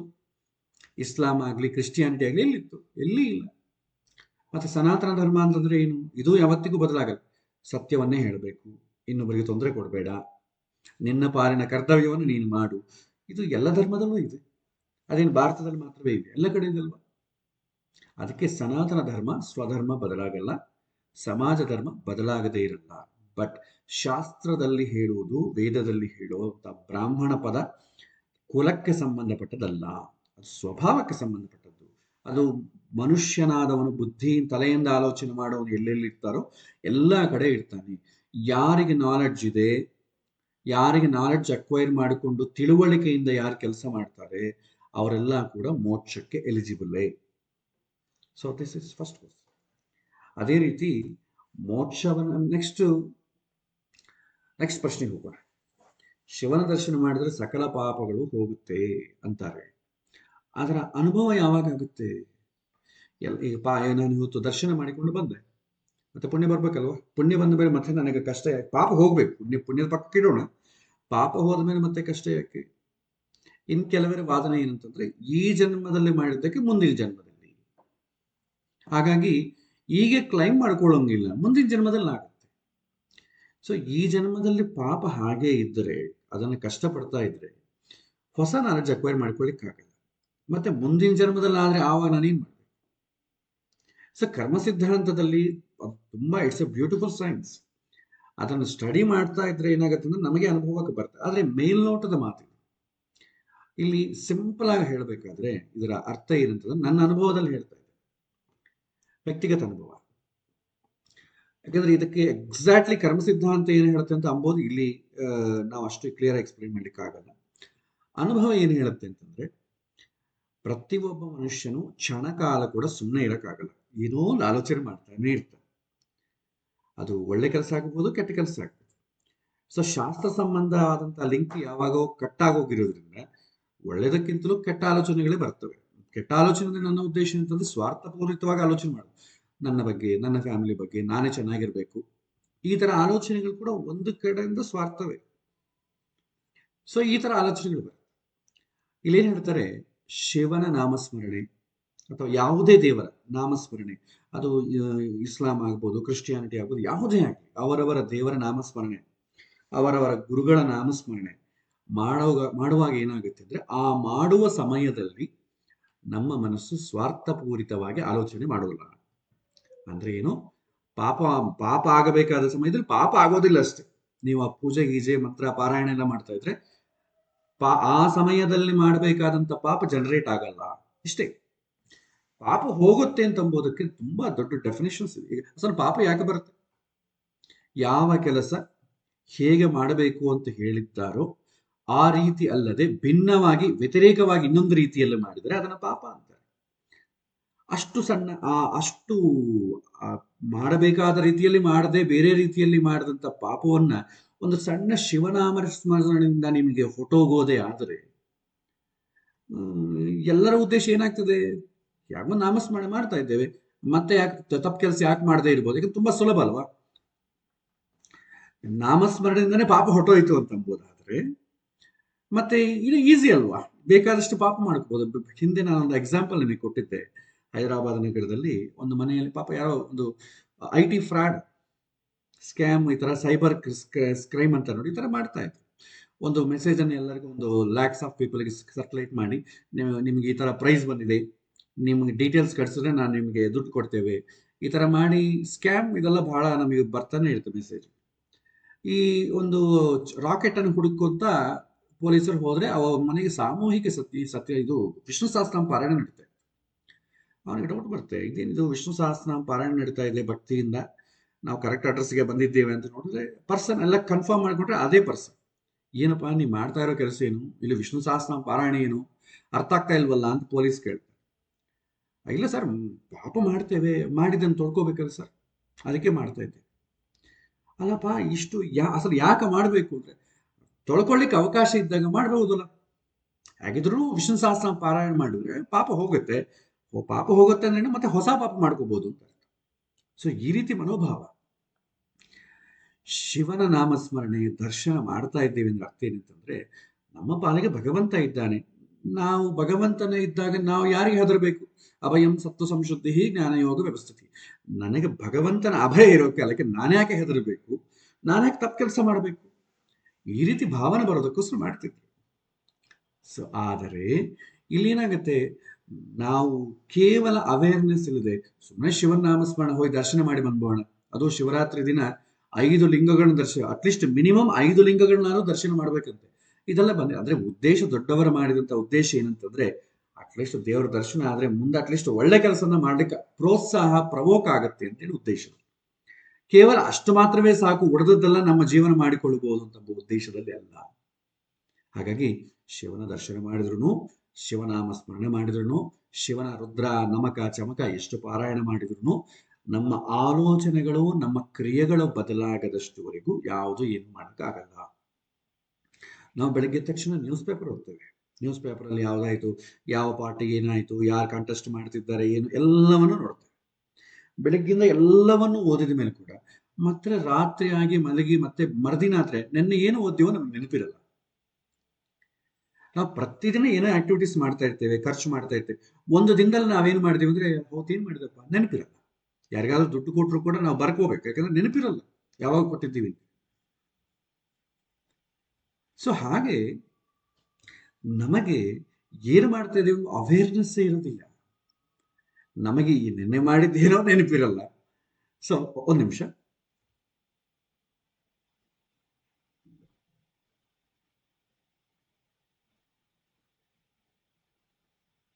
ಹ ಹರೀಶ್. ಸೊ ಹಾಗಾಗಿ ನಮಗೆ ನೆನಪಿರೋದಿಲ್ಲ. ಆದ ಕಾರಣ ನಾವು ಭಗವಂತನ ಸ್ಮರಣೆ ಮಾಡಿದರೆ ಅಟ್ಲೀಸ್ಟ್ ನಾವು ಈಗ ಏನು ಮಾಡ್ತಾ ಇದ್ದೀವೋ ಅದಾದ್ರೂ ನೆನಪಿಟ್ಟುಕೊಂಡು ನಾಲೆಡ್ಜ್ ಅನ್ನು ಅಕ್ವೈರ್ ಮಾಡಿಕೊಂಡು ಮುಂದೆ ತಪ್ಪು ಕೆಲಸ ಮಾಡದೇ ಇರ್ಲಿಕ್ಕೆ ಒಂದು ಪ್ರಯತ್ನವನ್ನು ಮಾಡಿಕೊಳ್ಳಿಕ್ಕೆ ಹೆಲ್ಪ್ ಆಗ್ತದೆ ಅಷ್ಟೇ. ಸೊ ಯಾವುದು ವೇಸ್ಟ್ ಆಗಲ್ಲ. ಆದರೆ ನಿಮ್ಮನ್ನ ಮುಂದೆ ಕರ್ಕೊಂಡು, ಯಾಕಂದ್ರೆ ನೆನ್ನೆ ಹೇಳ್ದಲ್ಲ, ನೆನ್ನೆ ಮಾಡಿ ನೋಡಿದ ನ್ಯೂಸ್ ಪೇಪರೇ ನಮಗೆ ನೆನಪಿರಲ್ಲ. ಅದೇ ರೀತಿ ನೀವು ಎಕ್ಸಾಮಿನೇಷನ್ ಟೆಕ್ಸ್ಟ್ ಬುಕ್ ಅನ್ನು ಓದ್ತೀರ, ಹಾಗೆ ನ್ಯೂಸ್ ಪೇಪರ್ ಓದ್ದಂಗೆ ಟೆಕ್ಸ್ಟ್ ಬುಕ್ ಓದ್ತೀವ. ಟೆಕ್ಸ್ಟ್ ಬುಕ್ ಯಾವಾಗ ಓದ್ತೇವೆ, ತಿಳ್ಕೊಳ್ಬೇಕು ಅಂತಾನೆ ಓದ್ತೇವೆ. ನ್ಯೂಸ್ ಪೇಪರ್ ಏನಿದೆ ಇನ್ಫಾರ್ಮೇಶನ್ ಕೊಡುತ್ತಷ್ಟೇ. If you read newspaper, if you are misinformed, if you not read the newspaper, you are uninformed. ನಿಮಗೆ ಇನ್ಫಾರ್ಮೇಶನ್ಗೋಸ್ಕರವೇ ನ್ಯೂಸ್ ಪೇಪರ್ ಅಷ್ಟೇ. ನೀವು ಅದನ್ನು ಧಾರಣೆಯಲ್ಲಿ ತಲೆಯಲ್ಲಿ ರೆಕಾರ್ಡ್ ಮಾಡ್ಕೊಳ್ಳೋದಕ್ಕೋಸ್ಕರ ಅಲ್ಲ. ಆದರೆ ಶಾಲೆಯಲ್ಲಿರುವಂತಹ ಸಬ್ಜೆಕ್ಟ್ಸ್ ನೀವು ರೆಕಾರ್ಡ್ ಮಾಡಿಕೊಳ್ಳಲೇಬೇಕು. ಇಲ್ಲಿ ಶಿವನ ದರ್ಶನ ಅಥವಾ ಪ್ರಾರ್ಥನೆ ಇದೆಲ್ಲ ಕೂಡ ನ್ಯೂಸ್ ಪೇಪರ್ ಓದ್ದಂಗೆ ಓದಿದ್ರೆ ನಮ್ಮ ಆಕ್ಟಿವಿಟಿಯಲ್ಲಿ ಏನೂ ಬದಲಾವಣೆ ಬರಲ್ಲ. ಅದನ್ನು ಧಾರಣೆ ಮಾಡಿಟ್ಕೊಂಡಾಗ ನಾವು ಮತ್ತೊಮ್ಮೆ ಪಾಪದ ಕೆಲಸ ಮಾಡುವುದಿಲ್ಲ. ಪಾಪದ ಕೆಲಸ ಮಾಡಲಿದ್ದಾಗ ನಮಗೆ ಕಷ್ಟಗಳು ಬರುವುದಿಲ್ಲ. ಹೀಗೆ ಹಾಗಾಗಿ ನಮಗೆ ಪ್ರತಿಯೊಂದು ಕಡೆ ಹೇಳ್ತಾರೆ ಇಷ್ಟು ಮಾಡ್ರೆ ಇಷ್ಟು ಪುಣ್ಯ. That is Kinder garden level ಅಲ್ಲಿ ಯಾರಿದ್ದಾರೆ ಅವರಿಗೆ ಬರೆದಂತ ವಿಚಾರ. ಕಿಂಡರ್ ಗಾರ್ಡನ್ ಲೆವೆಲ್ ಇರೋರಿಗೆ ತುಂಬಾ, ಅವ್ರಿಗೇನೋ ಸ್ವಲ್ಪ ಇಂಟ್ರೆಸ್ಟ್ ಬರ್ಬೇಕಾದ್ರೆ ಹೇಳ್ತೇವೆ, ನೋಡಪ್ಪ ನೀ ಸ್ಕೂಲಿಗೆ ಹೋಗಿ ಬಂದ್ರೆ ನಿಂಗೆ ಚಾಕ್ಲೇಟ್ ಕೊಡ್ತೇನೆ, ಎಕ್ಸಾಮ್ಸ್ ಚೆನ್ನಾಗಿ ಪಾಸ್ ಆದ್ರೆ ನಿಂಗೆ ಸೈಕಲ್ ಕೊಡಿಸ್ತೇನೆ, ನೀನು ಕಾಲೇಜ್ ರ್ಯಾಂಕ್ ಬಂದ್ರೆ ನಿನಗೆ ಬೈಕ್ ಕೊಡಿಸ್ತೇನೆ. ಇದೆಲ್ಲ ಯಾಕೆ, ಅವ್ರಿಗೆ ಉತ್ಸಾಹ ತರಿಸ್ಲಿಕ್ಕೆ. ಇಲ್ಲಿ ಕೂಡ ಅಷ್ಟೇ, ನಮ್ಮ ಹಿರಿಯರು, ಶಾಸ್ತ್ರಜ್ಞರು, ಮಹರ್ಷಿಗಳೆಲ್ಲ ಏನ್ ಮಾಡಿದ್ರೆ ಫಲಶ್ರುತಿ ಅಂತ ಮಾಡ್ತಾರೆ. ಅಟ್ಲೀಸ್ಟ್ ಅದಕ್ಕೋಸ್ಕರ ಆದ್ರೂ ಮಾಡ್ರಿ ಅಂತ. ಅಟ್ಲೀಸ್ಟ್ ಅದಕ್ಕೋಸ್ಕರ ಆದ್ರೂ ಮಾಡಿದರೆ ಒಳ್ಳೆ ಮಾರ್ಗಕ್ಕೆ ಬರ್ತಾನೆ ಅಂತಂಬ ಉದ್ದೇಶದಿಂದ ಇದು ಮಾಡಿದ್ರೆ ಇಷ್ಟು ಫಲ ಅಂತ ಹೇಳ್ತಾರೆ. ಕೇವಲ ನಾನು ಮಾಡಿಬಿಡೋದು ಯಾಂತ್ರಿಕವಾಗಿ ಮಾಡಿಬಿಟ್ರೆ ಸಾಕು ಅಂತಂದ್ರೆ ಅದು ಉಪಯೋಗ ಇಲ್ಲ. ಏನೋ ತಂದೆ ತಾಯಿ ಹೇಳ್ತಾ ಇದ್ದಾರೆ ಓದಿದ್ರೆ ಏನೋ ಕೊಡಿಸ್ತಾರಂತೆ, ಸುಮ್ಮನೆ ಓದ್ಬಿಡೋಣ ಅಂತೇಳಿ ಓದ್ಬಿಟ್ಟು ನಿಮಗೆ ಮಾರ್ಕ್ಸ್ ತಂದ್ರೆ ಏನು ಉಪಯೋಗ? ನಿಮಗೆ ಸ್ಕಿಲ್ ಬೆಳೆದೇ ಇದ್ದಾರೆ. ಈಗ ಮನೆಗೆ ಬೇಕು, ಮನೆಗೆ 2-3 ಜನ ಇದ್ದಾರೆ ಇಂಜಿನಿಯರಿಂಗ್ ಮಾಡಿದವರು, ಉದ್ಯೋಗಗಳು ಅಪ್ಲೈ ಮಾಡ್ಕೋತಾ ಕೆಳಗಿನ ಉದ್ಯೋಗ ಮಾಡಕ್ ಆಗದೆ ಮೇಲಿನ ಉದ್ಯೋಗ ಸಿಗದೆ ಒದ್ದಾಡ್ತಿದ್ದಾರೆ. ಬೆಂಗಳೂರು ನಗರದಲ್ಲಿ ಒಂದು ಪಾನಿಪುರಿ ಬಂಡಿ ಇಟ್ಕೊಂಡ್ರು ಕೂಡ ನಿಮಗೆ ತಿಂಗಳಿಗೆ 50,000-60,000 ಸಂಪಾದನೆ ಮಾಡಬಹುದು. ನಿಮಗೆ ಸಾಫ್ಟ್ವೇರ್ ಇಂಜಿನಿಯರ್ ಈಕ್ವಲ್ ಸ್ಯಾಲರಿ ಬರುತ್ತೆ. ಅದು ಪಾರ್ಟ್ ಟೈಮ್, ಈವ್ನಿಂಗ್ ಒಂದು 4 o'clock ಸ್ಟಾರ್ಟ್ ಮಾಡಿದ್ರೆ 9:30 10 ಮಾಡ್ಕೊಂಡ್ರಿ. ಆದ್ರೆ ಇಂಜಿನಿಯರಿಂಗ್ ಮಾಡ್ಕೊಂಡು ಅದನ್ನ ಮಾಡ್ರಿ ಏನಂತಾರೆ ಎಲ್ಲರ ಜನ, ಹುಚ್ಚ ಅಂತಾರೆ. ಅದಕ್ಕೆ ಬಹಳ ಜನ ಮಾಡ್ಲಿಕ್ಕೂ ಆಗಲ್ಲ, ಜಾಸ್ತಿ ಓದಿ. ಸೊ ಹಾಗೆ ನಾವು ಧಾರಣೆಯಲ್ಲಿ ಇಟ್ಟುಕೊಂಡ್ರೆ ಉಪಯೋಗ, ಧಾರಣೆಯಲ್ಲಿ ಇಟ್ಕೊಳ್ಳೋದು ಏನು ಉಪಯೋಗ ಇಲ್ಲ. ಸೊ ಹಾಗೆ ಯಾವುದೇ ದರ್ಶನ ಆಗಲಿ, ಏನೇ ವ್ರತ ಆಗಲಿ, ಆಚರಣೆ ಮಾಡಿದ್ರೆ ತಿಳುವಳಿಕೆ ಅಪ್ಡೇಟ್ ಮಾಡ್ಕೊಳ್ಬೇಕು. ಅಪ್ಡೇಟ್ ಮಾಡಿಕೊಂಡಾಗ ಯಾವ ಕೆಲಸ ಹೇಗೆ ಮಾಡಬೇಕು ಅಂತ ಅವೇರ್ನೆಸ್ ಬರುತ್ತೆ. ಆ ಅವೇರ್ನೆಸ್ ಇಂದ ನಿಮಗೆ ಹೊಸ ಪಾಪಗಳು ಆಗೋದಿಲ್ಲ. ಯಾವಾಗ ಪಾಪದ ರಾಶಿ ಕಡಿಮೆ ಆಗ್ತದೋ ನಿಮಗೆ ಅನುಕೂಲ ಬೆಳೆಯುತ್ತೆ. ಅನುಕೂಲ ಬೆಳೆದಾಗ ಮತ್ತಿಷ್ಟು ಭಗವಂತನ ಬಗ್ಗೆ ತಿಳ್ಕೊಳ್ಳಿಕ್ಕೆ ಅವಕಾಶ ಸಿಗುತ್ತೆ. ಈ ಉದ್ದೇಶದಿಂದ ಮಾಡಿದ್ದೆ ಹೊತ್ತು ಕೇವಲ ಅದು ಮಾಡಿಬಿಟ್ರೆ ಆಯ್ತು ಅಂತಂದ್ರೆ ಅದಕ್ಕನ್ನ ಒಂದು ಹಾಸ್ಯಾಸ್ಪದವಾದ ವಿಷಯ ಇಲ್ಲ. ನ್ಯೂಸ್ ಪೇಪರ್ ಓದ್ದಂಗೆ ಟೆಕ್ಸ್ಟ್ ಬುಕ್ ಓದ್ಬಿಡ್ತೀನಿ, ಪಾಸ್ ಆಗ್ಬಿಡ್ತೀನಿ ಅಂತಂದ್ರೆ ಮೂರ್ಖತನ. ತಂದೆ ಹೇಳ್ತಾರೆ ಓದು ಓದು ಅಂತ ಹೇಳ್ತಾ ಇರ್ತಾರೆ. ಅದು ಸುಮ್ಮನೆ ಪುಸ್ತಕ ಇಟ್ಕೊಂಡು ಆ ಕಡೆ ಈ ಕಡೆ ಅಲ್ಲಾಡ್ತಾ ಇರ್ತೇವೆ. ಏನೋ 2 ಗಂಟೆ ಓದು ಅಂತಾರೆ, ಓದ್ಬಿಟ್ರೆ ಆಯ್ತಪ್ಪ. ನಾವು ಹಂಗೆ ಮಾಡ್ತಿದ್ವಿ. ಒಂದು 2 ಅವರ್ಸ್ ಆದ್ರೂ ದಿನಾಗೂ ಓದ್ಕೋಬೇಕು, ಓದ್ಕೊಂಡ ಮೇಲೆ ನೀವು ಮತ್ತೆ ಆಟಕ್ಕೆ ಹೋಗಿ ಅಂತ ತಂದೆ ತಾಯಿಗಳು ಪ್ರೆಷರ್ ಮಾಡ್ತಿದ್ರು. ಅವರ ಉದ್ದೇಶ ಏನು? ಓದ್ಕೊಂಡ್ರೆ ಮಾರ್ಕ್ಸ್ ಚೆನ್ನಾಗಿ ಬರುತ್ತೆ. ನಾವು ನ್ಯೂಸ್ ಪೇಪರ್ ಓದ್ದಂಗೆ ಟೆಕ್ಸ್ಟ್ ಬುಕ್ ಓದ್ರೆ ಮಾರ್ಕ್ಸ್ ಎಲ್ಲಿಂದ ಬರಬೇಕು? ಬರುವುದಿಲ್ಲ. ಹಾಗೆ ಕೇವಲ ನ್ಯೂಸ್ ಪೇಪರ್ ಓದ್ದಂಗೆ ಶಿವನ ದರ್ಶನ ಮಾಡಿದೆ, ಶಿವನ ಸ್ತೋತ್ರ ಓದ್ದೆ, ನ್ಯೂಸ್ ಪೇಪರ್ ಹೆಂಗ್ ಓದ್ತೀನೋ ನಿಮಗೆ ನಮಕ ಚಮ ಕೂಡ ಹಂಗೆ. ನಮೋ ಭವಾಯ ಚ ರುದ್ರಾಯ ಚ ನೀಲಗ್ರೀವಾಯ ಹೇಳ್ತೇವೆ. ಅದರ ಅರ್ಥ ಏನಿದೆಯೋ ನಮಗೆ ಗೊತ್ತಿಲ್ಲ, ಏನಿಲ್ಲ. ಸುಮ್ಮನೆ ಆ ಸಮಯದಲ್ಲಿ ಹೇಳಿದಕ್ಕೆ ಒಂದು ಸ್ಯಾಟಿಸ್ಫ್ಯಾಕ್ಷನ್, ಒಂದು ರಿಥಮಿಕ್, ಒಂದು ಫೀಲಿಂಗು, ಪ್ಲಸ್ ಆ ಟೈಮಲ್ಲಿ ಮಾಡಬೇಕಾದಂತ ಪಾಪ ಆಗುವುದಿಲ್ಲ ಅಷ್ಟೇ. ಸೊ ಹಾಗಾಗಿ ಯಾವುದೇ ಪೂಜೆ ಆಗಲಿ, ದೇವರ ದರ್ಶನ ಆಗಲಿ ಮಾಡೋದು ಯಾಕೆ ಅಂತಂದ್ರೆ ನಮ್ಮ ಲೈಫ್ ಸ್ಟೈಲ್ ಬದಲಾಗ್ಲಿಕ್ಕೋಸ್ಕರ. ಕೇವಲ ಅದು ಮಾಡಿದ್ರೇನೆ ಆಗೋಗುತ್ತೆ ಅಂದ್ರೆ ಅದಕ್ಕನ್ನ ಹಾಸ್ಯಾಸ್ಪದವಾದಂಥ ವಿಷಯ ಇಲ್ಲ. ಓಕೆ, ನೆಕ್ಸ್ಟ್ ಕ್ವಶನ್ ಹೋಗೋಣ. ಈ ಗೋ ಸೇವೆ ಯಾವ ರೀತಿ ಮಾಡಬೇಕು, ಯಾವ ರೀತಿ ಮಾಡಿದ್ರೆ ಶ್ರೇಷ್ಠ? ಇದು ಇವತ್ತಿನ ಸ್ವಲ್ಪ ಟ್ರೆಂಡಿಂಗ್ ಅಲ್ಲಿರುವಂಥ ವಿಚಾರ. ಇದು ಕೇವಲ ನನ್ನ ಒಪಿನಿಯನ್ ಮಾತ್ರ ಹೇಳ್ತೇನೆ. ಸ್ವಲ್ಪ ಜನಕ್ಕೆ ನೋವು ಆಗಬಹುದು ಮನಸ್ಸಿಗೆ, ಆದರೆ ಇದನ್ನ ಸ್ವಲ್ಪ ಆಳವಾಗಿ ಆಲೋಚನೆ ಮಾಡೋ ದೃಷ್ಟಿಯಿಂದ ನೋಡಿ. ಕಂಡಮ್ನ ಮಾಡ್ತಾ ಇದ್ರೆ ಅಂತ ಅಂದ್ಕೊಳ್ಬೇಡಿ. ನಾವು ಪ್ರಾರಂಭದಲ್ಲಿ ನಾನು ಗುರುಮಂತ್ರದಲ್ಲಿ ಹೇಳಿದೆ, ನಮ್ಮಲ್ಲಿ ಯಾರನ್ನೂ ದ್ವೇಷ ಮಾಡದೆ ಸಾಮರಸ್ಯವಾದಂಥ ಒಂದು ವಾತಾವರಣವನ್ನು ಕೊಡು ಅಂತೇಳಿ ಭಗವಂತನಲ್ಲಿ ನಾವು ಪ್ರಾರ್ಥನೆ ಮಾಡ್ತೇವೆ. ಉದ್ದೇಶ ಏನಂತಂದ್ರೆ ತಿಳುವಳಿಕೆ, ಆಳವಾಗಿ ಆಲೋಚನೆ ಮಾಡೋ ರೀತಿ ಅಷ್ಟೇ ಆಗಲಿ, ಯಾರ ಬಿಸ್ನೆಸ್ ಅನ್ನು ಹಾಳು ಮಾಡೋದಕ್ಕೆ ಅಲ್ಲ. ಇದು ಸ್ವಲ್ಪ ಡೀಪಾಗಿ ಥಿಂಕ್ ಮಾಡಿ ಅಷ್ಟೆ. ಓಕೆ, ನಮಗೆ ಇವತ್ತು ನಾವು ಹಿಂದೆ ಚಿಕ್ಕಂದಾಗಿ ಏನ್ ಮಾಡ್ತಾ ಇದ್ವಿ, ಚಿಕ್ಕಂದಾಗ ನಾವೆಲ್ಲ ಕೂಡ ದೇವಸ್ಥಾನಕ್ಕೆ ಹೋಗ್ತಾ ಇದ್ವಿ. ಸೊ ನನಗೆ ಈಗ 40+, ನಾನು ಚಿಕ್ಕಂದಾಗ ಒಂದು 10+ ಅವೇರ್ನೆಸ್ ನಮಗೆ ಸ್ವಲ್ಪ ತಿಳುವಳಿಕೆ ಬಂದಾಗ ನೀವು ನೋಡಿ, ನೀವು ಕೂಡ ನಿಮ್ಮ ಚಿಕ್ಕಂದಾಗ ನೀವು ಬೇಕಾದ್ರೆ ನೋಡ್ಕೊಳ್ಳಿ. ದೇವಸ್ಥಾನಕ್ಕೆ ಹೋದ್ರೆ ದೇವಸ್ಥಾನದಲ್ಲಿ ಎಲ್ಲಿ ಕೂಡ ಗೋವುಗಳು ಕಾಣಿಸ್ತಿದ್ದಿಲ್ಲ. ಇವತ್ತು ಯಾವುದೇ ದೇವಸ್ಥಾನ, ಮಠ, ಅದು ಚಿಕ್ಕದಾಗಬಹುದು ಚಿಕ್ಕದಾದ್ರೆ ಒಂದು ದೇವಸ್ಥಾನದಲ್ಲಿ ಒಂದು 10x10 ಒಂದು ರೂಮ್ನಲ್ಲಿ 1-2 ಗೋವುಗಳನ್ನ ಕಟ್ಟಿರ್ತಾರೆ. ಗೋ ಸೇವೆ ಅಂತ ಹೇಳ್ತಾರೆ. ಬಂದವರಿಗೆ ನಿಮ್ಮ ಹತ್ರ ಅಲ್ಲಿ ಕರ್ಕೊಂಡೋಗಿ ಆರತಿ, ಅಕ್ಷತೆ, ಅದಕ್ಕೆ ಹೂವಿನಾರ ಹಾಕಿದೆ, ಅದಕ್ಕೆ ಆರತಿ ಮಾಡಿದೆ. ಇನ್ನು ನಿಮ್ಗೆ ಸ್ವಲ್ಪ ಜಾಸ್ತಿ ಬೇಕು ಅಂತಂದ್ರೆ ನಿಮ್ಮ ಹತ್ರದಿಂದಾನೇ ಒಂದು ಬಕೆಟ್ ಅಲ್ಲಿ ನೀರು ಕೊಟ್ಟು ಅದನ್ನು ತೊಳಿ ಅಂತ ಹೇಳ್ತಾರೆ ಅಷ್ಟೇ.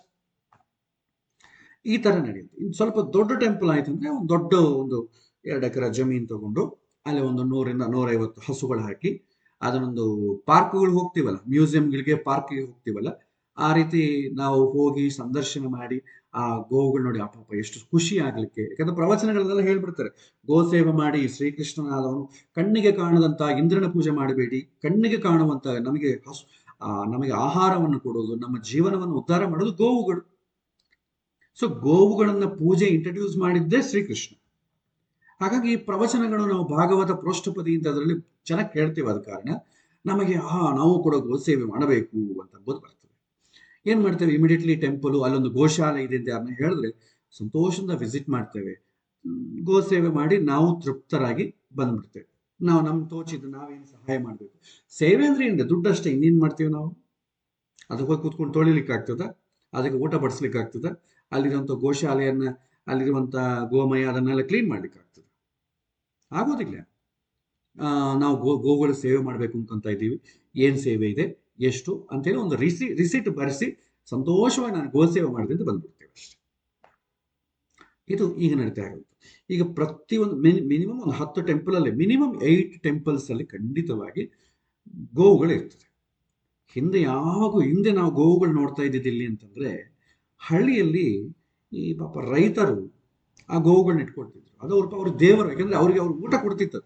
ಶ್ರೀಕೃಷ್ಣ ಹೇಗೆ ಅವರ ಕಾಲದಲ್ಲಿ ನಮಗೆ ಊಟ ಕೊಡೋದು ಹೇಗೆ ಅಂತೇಳಿ ಅವರಿಗೆ ಅದು ದೇವರಿದ್ದಂಗೆ ಅದು ಊಟ ಕೊಡ್ತಿತ್ತು, ಹಾಲು ಕೊಡ್ತಿತ್ತು, ಅದನ್ನು ಮಾರಿಕೊಂಡು ಬಂದು ಜೀವನ ಮಾಡ್ತಿದ್ರು. ಅಲ್ಲೇ ಬೆಳೆದಂತಹ ಒಂದು ಇದು ಹುಲ್ಲನ್ನು ತಂದು ತಿಂತಿತ್ತು. ಅವರು ಅದನ್ನ ಜೊತೆನೆ ಸ್ಪೆಂಡ್ ಮಾಡ್ತಿದ್ರು. ಬೆಳಿಗ್ಗೆ ಕರ್ಕೊಂಡೋಗಿ ಮತ್ತೆ ಅದ್ರ ಜೊತೆ ಬರ್ಬೇಕು. ಅದರ ಜನಜೀವನ ಎಲ್ಲ ಕೂಡ ಅದರ ಜೊತೆನೆ ಇರ್ತಿತ್ತು. ಎಷ್ಟೋ ಜನ ಅದಕ್ಕೆ ಹೆಸರುಗಳಿಟ್ಟು ಅದ್ರ ಜೊತೆ ಮಾತಾಡ್ತಿದ್ರು.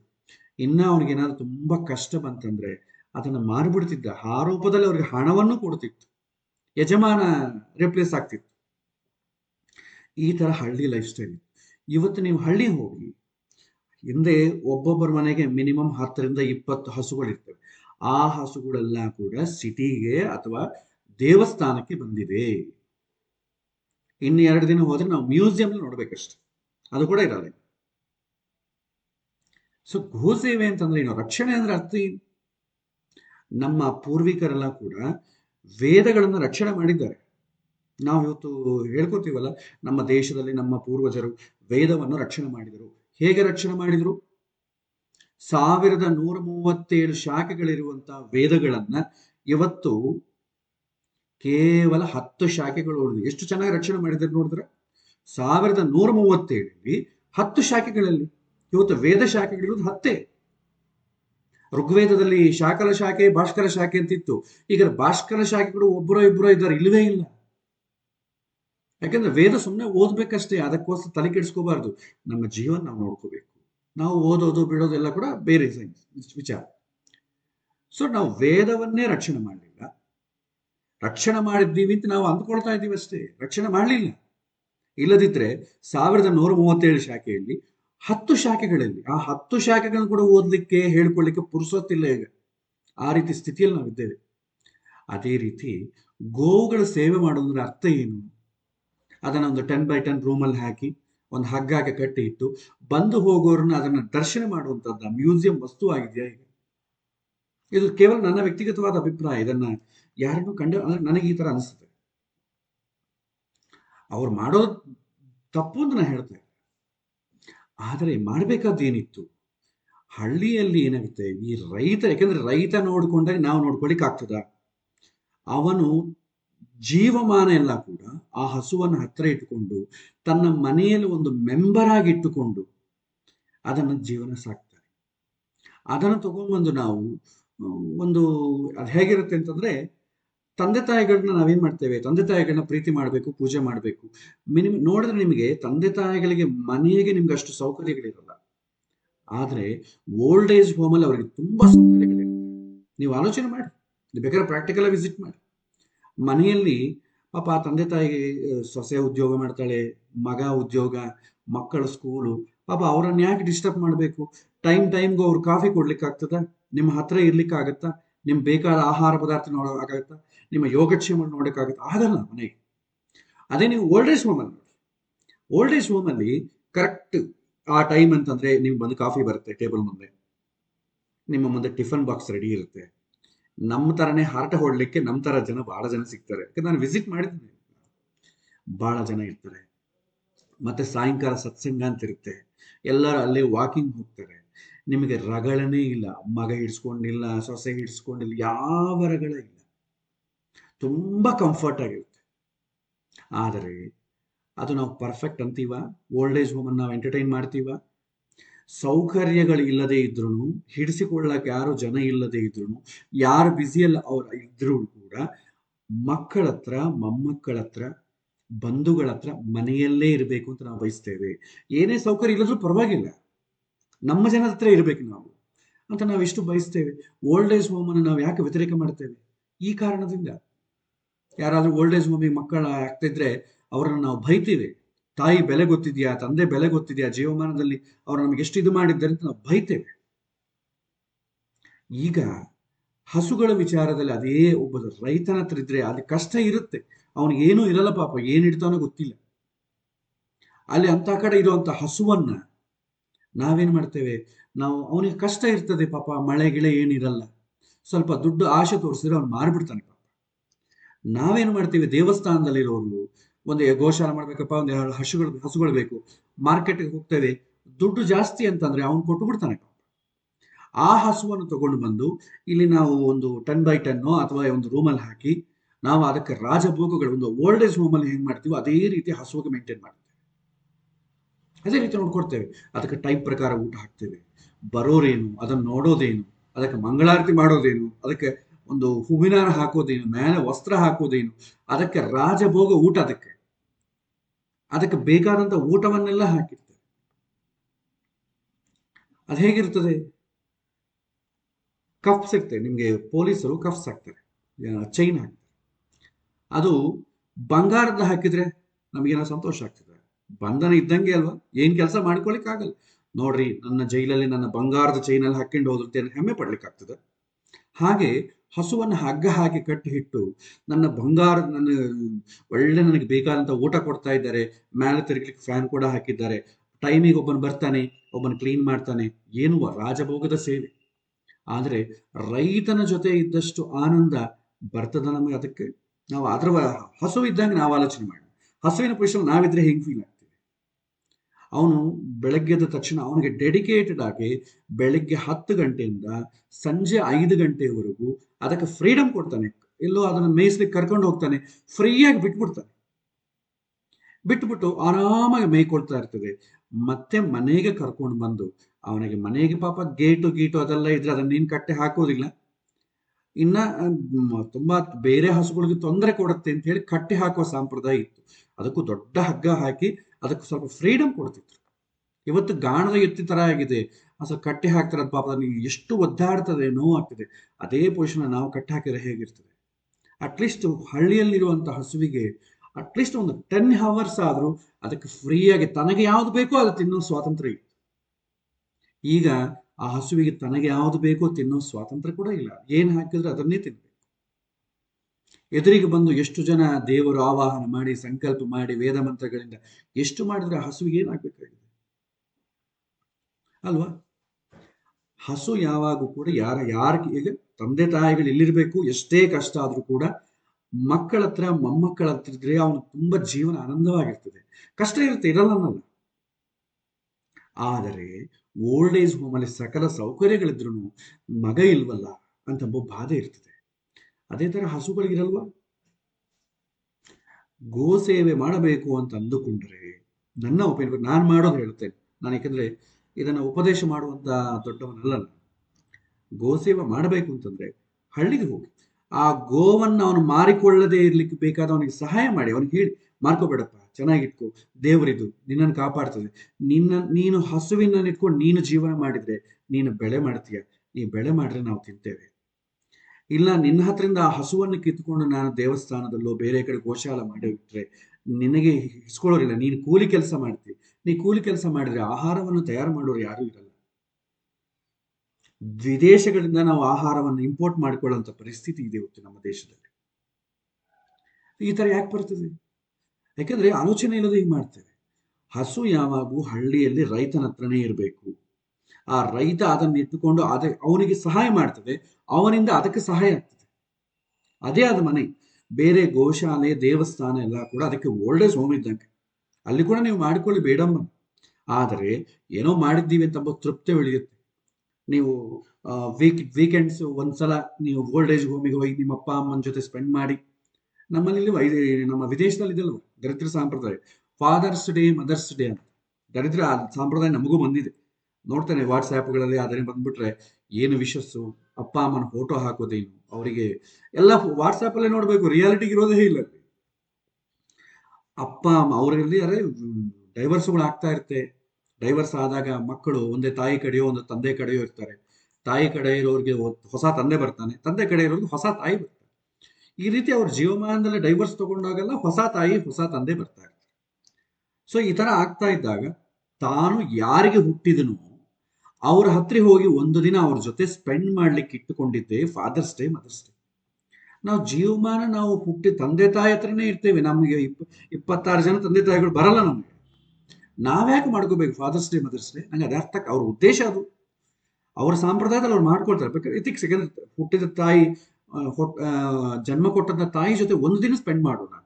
ಅವ್ರ ಹತ್ರ ಹೋಗ್ತಾರೆ, ಆ ತಾಯಿ ಹತ್ರಕ್ಕೆ ಹೋಗಿ ಅವತ್ತು ಪಾರ್ಟಿ ಮಾಡ್ಕೊಳ್ತಾರೆ, ತಾಯಿಗೆ ಬೇಕಾದ ಮಾಡ್ತಾರೆ, ಅವ್ರ ಜೊತೆ ಮಾತಾಡ್ತಾರೆ, ಸ್ಪೆಂಡ್ ಮಾಡ್ತಾರೆ. ಹೀಗೆ ನಾವು ವೀಕೆಂಡ್ಸ್ ಹೋಗಿ ಓಲ್ಡ್ ಏಜ್ ಹೋಮಿಗೆ ಅಪ್ಪ ಅಮ್ಮನ ಸ್ಪೆಂಡ್ ಮಾಡೋಣ. ಅದೇ ರೀತಿ ನಮಗೆ ವೀಕೆಂಡ್ಸ್ ಯಾವಾಗ ಆಗುತ್ತೋ ಗೋಶಾಲೆಗೋ ಅಥವಾ ಟೆಂಪಲ್ಗೂ ಹೋಗಿ ಅಲ್ಲಿರುವಂಥ ಹಸುಗಳು ನೋಡ್ಕೊಂಡು ಬರೋಣ. ಅದನ್ನ ನಾವೇ ಅರ್ಥ ಮಾಡ್ಕೊಳ್ಳೋಣ. ಸಾಧ್ಯವಾದಷ್ಟು ಗೋ ಸೇವೆ ಅಂತಂದ್ರೆ ಗೋವನ್ನು ದಾನ ಮಾಡಿ. ಯಾರಿಗೆ ಮಾಡಬೇಕು? ಅದನ್ನು ಪೋಷಣೆ ಮಾಡಿ ಯಾರ ಹತ್ರ ಅದು ಕಂಫರ್ಟಬಲ್ ಆಗಿರುತ್ತೋ ಅವರಿಗೆ ದಾನ ಮಾಡಿ. ದೇವಸ್ಥಾನಕ್ಕೆ ಅದಕ್ಕೂ ದಾನ ಮಾಡಿದರೆ ಅವ್ರು ಅದನ್ನು ನೋಡ್ಕೊಂಡು ಮತ್ತಿಷ್ಟು ರೆವಿನ್ಯೂ ಜನರೇಟ್ ಮಾಡ್ಕೊಡ್ತಾರೆ. ಸಾರಿ, ನಾನು ಅವ್ರನ್ನ ಯಾರು ನಾನು ಕಂಡೆಮ್ ಮಾಡೋ ಉದ್ದೇಶ ಅಲ್ಲ, ಗೋವಿನ ಪರವಾಗಿ ಮಾತಾಡುವಂತ ಒಂದು ನೋವು ಅಷ್ಟೇ. ಓಕೆ, ಸೊ ಹಾಗೆ ನೀವು ಬೇಕಾ ಗೋದಾನ ಮಾಡಬೇಕಾ, ಹಳ್ಳಿ ಕರ್ಕೊಂಡು ಹೋಗಿ. ಯಾಕಂದ್ರೆ ನಮ್ಮ ತಂದೆಯವರು ಪುರೋಹಿತರು. ಯಾರಾದ್ರೂ ಗೋವನ್ನ ದಾನ ಮಾಡಿದ್ರೆ ತಂದೆಯವ್ರು ಏನ್ ಮಾಡೋರು, ಈ ರೈತರಿಗಿರ್ತಲ್ಲ ಅವ್ರಿಗೆ ಕೊಟ್ಬಿಟ್ಟು ಅವರಿಗೆ ಮಾರ್ಬಿಡು. ನಾ ಹೇಳಿದೆ ಮಾರೋದು ಯಾಕೆ, ಫ್ರೀಯಾಗಿ ಕೊಟ್ಬಿಡು. ಕೊನೆಗೆ ನನ್ನ ಟಾರ್ಚರ್ ಬರ್ಸದೆ ಫ್ರೀಯಾಗಿ ಕೊಡೋದು ಶುರು ಮಾಡಿದ್ರು. ಅವ್ರಿಗೇನು ಕೊಡಬೇಕು ಅಂತಿದ್ದಿಲ್ಲ, ಫ್ರೀಯಾಗಿ ಕೊಡೋದು ಸ್ಟಾರ್ಟ್ ಮಾಡಿದ್ರು. ಅದು ಯಾರ ಹತ್ರ ಕಂಫರ್ಟಬಲ್ ಆಗಿರುತ್ತೆ, ಅದರ ಅದರ ಸಂತೋಷಕ್ಕೆ ಸಂಬಂಧಪಟ್ಟು ನಾವು ಮಾಡಿದ್ರೆ ಗೋಸೇವೆ ಆಗ್ತದೆ. ಅದನ್ನ ಟಾರ್ಚರ್ ಮಾಡಿಟ್ಟು ನಮಗೂ ಯಾರಾದ್ರೂ ನಿಮಗೆ ಗೌರವ ಕೊಡ್ತೇವೆ ಮಾಡ್ತೇವೆ ಅಂತಂದ್ರೆ ನಮ್ಮಂತ ಒಂದು ಕಡೆ ಕೂಲ್ ಹಾಕಿ ನಮಗೆ ಹೂವಿನ ಹಾರ ಹಾಕಿ ಎಲ್ಲ ಪೂಜೆ ಮಾಡಿದ್ರು. ದೊಡ್ಡವರನ್ನ ಗೌರವಿಸಬೇಕು ಅಂದ್ರೆ ಅರ್ಥ ಏನು, ಅವ್ರು ಹೇಳಿದನ್ನು ಫಾಲೋ ಆಗ್ಬೇಕು ಅಂತ. ಅವ್ರಿಗೆ ಅರಿಶಿನ ಕುಂಕುಮ ಅಭಿಷೇಕ ಇದೆಲ್ಲ ಮಾಡಿದ್ರೆ ಏನಾಗ್ತದೆ, ವಿಚಿತ್ರ ಆಗ್ತದೆ. ಸೊ ಈ ವಿಚಿತ್ರ ಸಂಪ್ರದಾಯ. ಹಾಗಾಗಿ ಗೋ ಸೇವೆ ಮಾಡಬೇಕಾ, ಹಳ್ಳಿಯಲ್ಲಿ ಹೋಗಿ ರೈತರ ಹತ್ರ ಹೋಗಿ, ನಿಮಗೇನು ನಾನು ಗೋವುಗಳನ್ನು ತೆಕ್ಕೊಡು ಅಂತ ಹೇಳಲ್ಲ. ಅವನು ಚೆನ್ನಾಗಿ ನೋಡ್ಕೊಳ್ತಾನೆ, ಅವನಿಗೇನಾದ್ರು ಸಹಾಯ ಮಾಡ್ಬೇಕಾದ್ರೆ ಮಾಡಿ, ಅವನಿಗೂ ಸಹಾಯ ಆಗ್ತದೆ. ನಾವು ಇವತ್ತು ಊಟ 4 ಪೆಟ್ಟುಗಳಿಂದ ಬಾಯಿ ಒಳಗೆ ಊಟ ಹೋಗ್ತಾ ಇದೆ ಅಂತಂದ್ರೆ ಅವನಿಂದಾನೇ. ಅವನ ಆ ಕೆಲಸ ಬಿಟ್ಟ ಅಂತಂದ್ರೆ ನಾವು ಊಟ ಮಾಡ್ಲಿಕ್ಕೆ ಏನಿರಲ್ಲ. ನಮಗೆ ಜಂಕ್ ಫುಡ್ ಮೇಲೆ ಆಧಾರ ಪಡಬೇಕು, ಪ್ಯಾಕೇಜ್ ಫುಡ್ ಮೇಲೆ ಆಧಾರ ಪಡಬೇಕು, ಡಾಕ್ಟರ್ ಹತ್ರ ಹೋಗಬೇಕು, ಒದ್ದಾಡಬೇಕು, ಇದು ಬೇಡ. ಹಾಗಾಗಿ ರೈತನನ್ನ ಎಂಟರ್ಟೈನ್ ಮಾಡಿ, ಅವನನ್ನ ಹ್ಯಾಪಿನೆಸ್ ಕೊಡಿ. ನಿಮಗೆ ಕೈಲಾದದ್ದು ನೋಡಪ್ಪ, ನೀ ಗೋಸೇವೆ ಮಾಡ್ತಾ ಇದ್ದಿ, 100 ರೂಪಾಯಿ ಇಟ್ಕೋ, ನೀನು ಅದಕ್ಕೆ ಕೊಡಿಸ್ತೀಯೋ ನೀನು ಕೊಡಿಸ್ತೀಯೋ. ಈ ತರ ಮಾಡಿದರೆ ಒಂದು ದೇವಸ್ಥಾನದವರೇ ಈ ಒಂದು ಗೋವನ್ನು ಇಟ್ಟುಕೊಂಡ್ರೆ ಒಂದು ಗೋ ಸೇವೆಯಿಂದ ನಾವು ತುಂಬಾ ರೆವಿನ್ಯೂ ಜನರೇಟ್ ಮಾಡ್ಬೋದು ಅಂತ ಆದ್ರೆ, ಅದೇ ಆಸೆ ಅವನಿಗೆ ಕೊಟ್ರೆ ಅವನು ಯಾಕೆ ಮಾರ್ಕೊಡ್ತಾನೆ? ಅದೇ ಹಸು ಅವನ ಹತ್ರ ಇದ್ರೆ ಅವನು ತುಂಬಾ ಕಂಫರ್ಟ್ ಫೀಲ್ ಆಗ್ತಾನೆ. ಅವನು ಅದೇ ಚೆನ್ನಾಗಿದೆ ಅಂತೇಳಿ ಅದೇ ಕೆಲಸ ಮಾಡ್ತಾನೆ. ಅವನು ಕೆಲಸ ಮಾಡಿದ್ರೆ ನಮಗೆ ಊಟ ಎಷ್ಟು ಸಿಗತ್ತೆ. ದೇವಸ್ಥಾನಕ್ಕೆ ನೀವು ಕೊಟ್ಟು ಅಂದ್ಕೊಳ್ಳಿ, ಒಂದು FD ಆಗತ್ತಷ್ಟೇ. ಅದೇ ಹಳ್ಳಿಗೆ ಹೋಗಿ ಕೊಡಿ. ಅದೇನು ಗೋಸೇವೆ ಬ್ರಾಹ್ಮಣರಿಗೆ ಕೊಡ್ಬೇಕು. ಹಿಂದೆ ಬ್ರಾಹ್ಮಣರು ಗೋಸೇವೆ ಮಾಡ್ಕೊಳ್ಳೋದು ಬಿಟ್ಟರೆ ಬೇರೆ ಏನು ಮಾಡ್ತಿದ್ದಿಲ್ಲ. ಅವ್ರು ಕೂಡ ಮನೆಗೆ ಹಸುಗಳನ್ನ ಇಟ್ಕೊಂಡು ಅದನ್ನ ಯೋಗಕ್ಷೇಮಗಳನ್ನು ನೋಡಿ ಹಾಲು ಅದೆಲ್ಲ ಬಂದು ಹೋಮಗಳು ಯಜ್ಞಗಳು ಯಾಗಾದಿಗಳು ಮಾಡ್ತಿದ್ರು. ಇವತ್ತು ಯಾರು ಬೆಳೆಸ್ಕೊಡ್ತಾ ಇದ್ದಾರೆ ನಿಮಗೆ? ಬ್ರಾಹ್ಮಣ. ಅವನಿಗೆ ಕೊಟ್ಟರು ಅವನು ಇನ್ನೊಂದು ಕಡೆ ಮಾರಿಕೊಳ್ಳೋದು, ಯಾವುದೋ ಒಂದು ಗೋಶಾಲೆ ಕೊಟ್ಬಿಡೋದು ಆಗ್ತದೆ. ಸೊ ಇದರ ಬಗ್ಗೆ ಆಳವಾಗಿ ಆಲೋಚನೆ ಮಾಡಿ. ನಾನೇನೋ ಹೇಳ್ತಾ ಇದ್ದೀನಿ ಅಂತ ಹೇಳಿ ನೀವು ಟೆಂಪಲ್ಗೆ ಎಗೇನಿಸ್ಟ್, ಮಠಕ್ಕೆ ಎಗೇನಿಸ್ಟ್ ಅಂತ ಆಗ ನೀವು ಆಲೋಚನೆ ಮಾಡಿ. ಇದು ಓನ್ಲಿ ನನ್ನ ಒಪಿನಿಯನ್. ನೀವು ನನ್ನ ಒಪಿನಿಯನ್ ಜೊತೆ ಕನ್ವಿನ್ಸ್ ಆಗಬಹುದು, ಆಗದೆ ನಿಮ್ಮ ಇಷ್ಟ. ನಾನು ಕನ್ವಿನ್ಸ್ ಮಾಡ್ಲಿಕ್ಕೋಸ್ಕರ ಹೇಳ್ತಾ ಇದ್ದೀನಿ. ಆಳವಾಗಿ ಈ ರೀತಿ ಆಲೋಚನೆ ಮಾಡಬೇಕು ಅಂತ ಉದ್ದೇಶ ಮಾತ್ರ ಹೇಳ್ತಾ ಇದ್ದೇನೆ. ಸೊ ಯಾವ ಟೆಂಪಲ್ ಮಾಡಬೇಕು ಇದಲ್ಲ, ಗೋವಿಗೆ ಎಲ್ಲಿ ಸಂತೋಷವಾಗಿರುತ್ತೆ ಅಂತ ನೀವು ಅಂದ್ಕೊಳ್ತೀರಿ. ನೀವು ಒಂದು ವೇಳೆ ಗೋವು ಆದರೆ, ಯಾವುದೋ ಒಂದು ಜನ್ಮದಲ್ಲಿ ಪ್ರಾರಬ್ಧದಿಂದ ಗೋವು ಆದರೆ, ಅದೇ ಪೊಸಿಷನ್ ನೀವಿದ್ದರೆ ನೀವು ಎಲ್ಲಿ ಹ್ಯಾಪಿಯಾಗಿ ಫೀಲ್ ಆಗ್ತೀರಿ? ಟೆಂಪಲ್ ಅಲ್ಲಿ ಹ್ಯಾಪಿಯಾಗಿ ಫೀಲ್ ಆಗ್ತಿರೋ, ರೈತನ ಹತ್ರ ಹಳ್ಳಿಯಲ್ಲಿ ಹ್ಯಾಪಿಯಾಗಿ ಫೀಲ್ ಆಗ್ತಿರೋ, ಅದು ನೀವೇ ಪ್ರಶ್ನೆ ಮಾಡ್ಕೊಳ್ಳಿ. ಅದಕ್ಕೆ ತಕ್ಕಂತೆ ರೆಸ್ಪಾಂಡ್ ಆಗಿ. ಸೊ ಇದು ಗೋಸೇವದ ಬಗ್ಗೆ ನಾನು ತಿಳ್ಕೊಂಡ ವಿಚಾರ. ಹಿಂದೆ ನಾನು ಕೂಡ ಗೋಶಾಲಾ ಅಂತ ಒಂದು ಇಟ್ಟಿದ್ದೆ. 2-3 ಹಸುಗಳು ನಮ್ಮ ಅಪ್ಪಗೆ ದಾನ ಕೊಡ್ತಿದ್ರು. ಯಾರಿಗೋ ಯಾಕೆ ಕೊಡಬೇಕು, ನಾವೇ ಒಂದು ಗೋಶಾಲ ಮಾಡೋಣ ಅಂತ ಇಟ್ಟಿದ್ದೆ. ಆಮೇಲೆ ಆ ಗೋಶಾಲ ಮಾಡಿದಾಗ ಅದನ್ನು ನಾನು ಹೋಗಿ ವೀಕೆಂಡ್ಸ್ ಹೋಗಿ ಸೇವೆ ಮಾಡ್ತಿದ್ದೆ. ಸೇವೆ ಮಾಡಿ ಆ ಗೋಶಾಲೆಯಲ್ಲಿ ಕೂತ್ಕೊಂಡು ಆಲೋಚನೆ ಮಾಡ್ತಿದ್ದೆ. ಇದ್ದಕ್ಕಿದ್ದಾಗಿದ್ದ ಈ ರೀತಿ ಫ್ಲಾಶ್ ಆಯ್ತು. ನಾನೇ ಆ ಥರ ಗೋವಿದ್ರೆ ಹೇಗೆ ಫೀಲ್ ಆಗ್ತೀನಿ ಅಂತ ಫ್ಲಾಶ್ ಆಯ್ತು. ಇಮ್ಮಿಡಿಯೇಟ್ಲಿ ರೈತನ ಕರೆದೆ, ತಗೊಂಡು ಹೋಗಪ್ಪ, ನೀ ಚೆನ್ನಾಗಿ ಬೆಳೆಸ್ಕೊ, ಅದಕ್ಕೇನು ನೋವು ಕೊಡಬೇಡ, ಕಳಿಸ್ಬಿಟ್ಟೆ. ಅವನಾದ್ರೆ ಫ್ರೀಡಮ್. ಯಾಕಂದ್ರೆ ಅವನು ಹಳ್ಳಿಯಲ್ಲಿ ಓಪನ್ ಸ್ಪೇಸ್ ಇರುತ್ತೆ, ಅವನಿಗೆ ಎಲ್ಲ ಕಡೆ ಮೇಯ್ಲಿಕ್ಕೆ ಅದ್ರ ಜೊತೆ ಸ್ಪೆಂಡ್ ಮಾಡ್ತಾನೆ. ನಾವು ಸಿಟಿಯಲ್ಲಿ ಬೆಳಗ್ಗೆ ಎದ್ದ ತಕ್ಷಣ ವಾಕಿಂಗ್ ಕರ್ಕೊಂಡು ಹೋಗ್ತೀವಿ. ಈ ನಾಯಿಗಳನ್ನು ಯೂರಿನ್ ಪಾಸ್ ಮಾಡ್ಲಿಕ್ಕೆ ಅದನ್ನು ಹಿಡ್ಕೊಂಡು ಹೊರಗೆ ಎಷ್ಟು ಕೇರ್ ಆಗಿ, ಮಕ್ಕಳನ್ನು ಕೂಡ ಕರ್ಕೊಂಡು ಹೋಗಲ್ಲ, ಅಷ್ಟು ಕೇರ್ ಆಗಿ ಕರ್ಕೊಂಡು ಹೋಗ್ತೀವಿ. ಅದೇ ರೀತಿ ಆ ಹಸುವನ್ನು ಅವನು ಕರ್ಕೊಂಡು ಹೋಗ್ತಾನೆ, ಮೇಯ್ಲಿಕ್ಕೆ ಮಾಡ್ತಾನೆ, ಅದಕ್ಕೆ ನೀರು ಕೊಡ್ತಾನೆ. ಒಂದು ಕಡೆ ಕಟ್ಟ ಹಾಕೋದಿಲ್ಲ. ರಾತ್ರಿ ಎಲ್ಲಿಗೂ ಹೋಗಬಾರ್ದು ಅಂತ ಕಟ್ಟ ಹಾಕಬಹುದು, ಆದ್ರೂ ಮೆಜಾರಿಟಿ ಅವರ್ಸ್ ಅದಕ್ಕೆ ಫ್ರೀಡಮ್ ಇರುತ್ತೆ. ಫುಲ್ ಎಲ್ಲಿರುತ್ತೋ ಅದನ್ನೇ ಬಿಟ್ಟು ಬಿಡ್ತೇವೆ, ಅದಕ್ಕೆ ಫ್ರೀಡಮ್ ಕೊಡ್ತೇವೆ. ನಾವೇನ್ ಮಾಡ್ತೇವೆ, ಗೋಶಾಲೆಯಲ್ಲಿ ಅದರ ಹತ್ರನೇ ನಾವು ಹುಟ್ಟು ತಗೊಂಡು ಬರ್ತೇವೆ. ಇದು ನಾವು ಅದೇ ರೀತಿಯಲ್ಲಿ ಇದ್ರೆ ನಮ್ಮ ಲೈಫ್ ಸ್ಟೈಲ್ ಆಗಿದ್ರೆ ನಾವು ಯಾವ ರೀತಿ ಫೀಲ್ ಆಗ್ತೇವೆ. ಸೊ ಇದು ನಂದು ಸ್ವಂತ ಅನುಭವ. ನಾನೇ ಗೋಶಾಲೆ ಇಟ್ಟು ಡಿಸ್ಪೋಸ್ ಮಾಡಿ ತುಂಬಾ ಹ್ಯಾಪಿಯಾಗಿ ಫೀಲ್ ಆಗ್ತದೆ. ಹಳ್ಳಿಗೆ ಹೋಯ್ತು ಅನ್ಕೊಡಿ, ಎಲ್ಲ ಅವರು ಬೆಳಿಗ್ಗೆ ಹೊತ್ತು ಅವ್ರು ಕರ್ಕೊಂಡು ಹೋಗ್ತಾರಲ್ಲ, ಆ ಕರ್ಕೊಂಡು ಹೋದಾಗ ಅವ್ರ ಜೊತೆ ಮಾತಾಡ್ತೀನಿ. ಹೇಗೆ ಫೀಲ್ ಆಗ್ತಾರೆ ಆ ಹಸುವಿನ ಮೇಲೆ. ಅವ್ರು ಮಾತಾಡುವಂಥದ್ದು ತುಂಬಾ ಸಂತೋಷ ಆಗ್ತದೆ ಕೇಳಿದ್ರೆ. ಇಲ್ಲ ರೀ, ಇದು ಹಾಲು ಕೊಡ್ತಾ ಇದ್ರಿ, ಇದರಿಂದ ನಮ್ಮ ಜೀವನದಲ್ಲಿ ನಮ್ಮ ಮನೆ ನಡೀತಾ ಇದೆ ಅಂದ್ರೆ ಇದರಿಂದಾನೇ ನಡೀತಾ ಇದ್ರಿ. ಅದನ್ನ ಎಷ್ಟು ಚೆನ್ನಾಗಿ ನೋಡ್ಕೊಳ್ತಾನೆ. ಅದಕ್ಕೆ ಸ್ನಾನ ಮಾಡಿಸ್ತಾನೆ. ನಾವು ಮಾಡಿಸ್ತೇವೆ, ನಮ್ಮ ವರ್ಷನ್ ಬೇರೆ ಇರ್ತದೆ, ಅವನು ಮಾಡಿಸೋದು ಬೇರೆ ವರ್ಷನ್ ಇರ್ತದೆ. ಓಲ್ಡ್ ಏಜ್ ಹೋಮ್ ಅಲ್ಲಿ ಕೂಡ ನಾವು ಮುದುಕರಾದಾಗ ಅವರು ನಮಗೆ ಸ್ನಾನ ಮಾಡಿಸ್ತಾರೆ, ಎಲ್ಲ ಮಾಡಿಸ್ತಾರೆ. ಆದ್ರೆ ಮಗ ಮಾಡಿದಷ್ಟು ಸಮಾನವ ಬರುತ್ತಾ? ಒಬ್ಬ ತಂದೆಗೆ ಮಗನೇ ತಾನೇ ಬಂದು ಸ್ನಾನ ಮಾಡಿಸಿ ಕೂಡಿಸಿದ್ರೆ ತಂದೆ ಹೇಗೆ ಫೀಲ್ ಆಗ್ತಾನೆ, ಒಬ್ಬ ಕೇರ್ ಟೇಕರ್ ಇಟ್ರೆ ಹೆಂಗ್ ಫೀಲ್ ಆಗ್ತಾನೆ. ಗೋವು ಅಷ್ಟೇ. ಸೊ ಈ ರೀತಿ ನಾವು ಆಲೋಚನೆ ಮಾಡೋದು ಕಲಿಬೇಕು. ಓಕೆ, ಸೊ ಇದು ಗೋ ಸೇವೆ, ಗೋಗ್ರಾಸ ಸೇವೆ ಅನ್ನೋ ನನ್ನ ವರ್ಷನ್. ಸೊ ನಿಮಗೂ ಆತರ ಆಲೋಚನೆ ಮಾಡಿ, ನಿಮಗೂ ಏನಾದರೂ ಈ ರೀತಿ ಅದು ಕಂಫರ್ಟ್ ಆಗಿರ್ಲಿಕ್ಕೆ ಏನಾದರೂ ಸೇವೆ ಮಾಡ್ಬೇಕಂತ ಅನಿಸ್ತು ಮಾಡಿ. ಆದರೆ ಅದನ್ನು ಫ್ರೀಡಮ್ ತೆಗೆಯೋ ತರ ಏನು ಮಾಡ್ಲಿಕ್ಕೆ ಹೋಗ್ಬೇಡಿ. ಅದರ ವರ್ಷನ್ ಕೂಡ ಆಲೋಚನೆ ಮಾಡಬೇಕು. ಓಕೆ, ಸೊ ಇದು ನನಗೆ ಪ್ರಶ್ನೆಗಳು ಬಂದದ್ದಕ್ಕೆ ಉತ್ತರ. ಬೇರೆ ಏನಾದರೂ ಏನು ಸಮಯ ಇನ್ನು ಸ್ವಲ್ಪ 10 ನಿಮಿಷದ ಮಾತ್ರವೇ ಸಮಯ ಇದೆ. ಏನಾದರೂ ಪ್ರಶ್ನೆ ಇದ್ರೆ ಒಂದೇ ಒಂದು ಪ್ರಶ್ನೆಗೆ ಅವಕಾಶ ಇದೆ. ಯಾರಾದರೂ ಪ್ರಶ್ನೆ ಇದ್ರೆ ಕೇಳಿ.